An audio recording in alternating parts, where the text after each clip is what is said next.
kasaysayan ng Marikina Shoe Museo ay nagsimula noong Pebrero 16, 2001 matapos na ang dating arsenal ng mga Espanyol detention cell noong Philippine-American War at rice mill pagkatapos ng World War II ay gawing isang museo na nagtatapok ng kasaysayan ng industriya ng sapatos ng lungsod. Ang museo ay naglalaman ng mga sapatos ni Imelda Marcos kasama ang mga sapatos ng ibang personalidad at mga tradisyonal na panggayak mula sa iba't ibang bansa.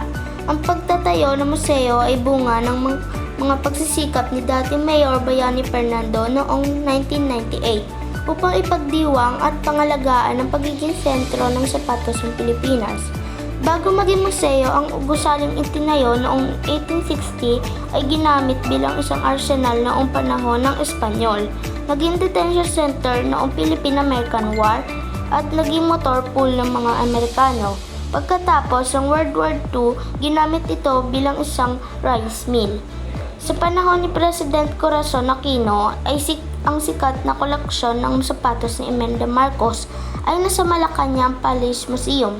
Noong 1996, humiling ang lungsod ng Marikina na ilipat ang bahagi ng koleksyon ni Marcos at noong 1998, nag-isip si Mayor Bayani Fernando ng ideya na magtayo ng isang museo para sa industriya ng sapatos sa Marikina. Matapos ang pag-aayos sa Marikina Footwear Museum ay binuksan noong Pebrero 16, 2001. Naglalaman ang museo ng malaking bahagi ng kilalang koleksyon ng sapatos ng dating First Lady.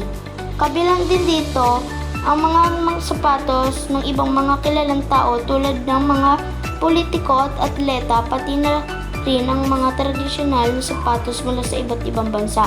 Meron din mga ipinakitang kasangkapan at kasaysayan kung paano nagsimula ang industriya ng sapatos sa Marikina. Marikina Shoe Museum, tahanan ng kasaysayan at kagalingan ng sapatero. Itinayo noong dekada 1860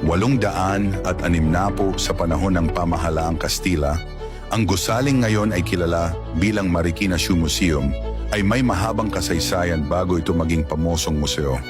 Noong una, ginamit ito bilang arsenal ng mga Kastila, naging kulungan sa panahon ng digmaang Pilipino-Amerikano, motor pool sa panahon ng mga Amerikano, at gilingan ng bigas matapos ang ikalawang digmaang pandaigdig. Noong 1976,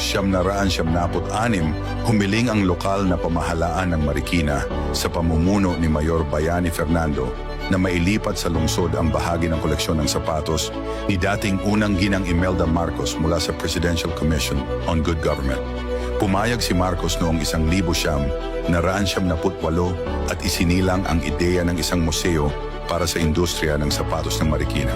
Matapos ang renovasyon noong huling bahagi ng dekada 90, binuksan ang Marikina Footwear Museum noong Pebrero 16, 2001 na mismong si Imelda Marcos ang nanguna sa pagbubukas. Hanggang ngayon, ito ay simbolo ng mayamang kasaysayan at husay sa paggawa ng sapatos sa Marikina.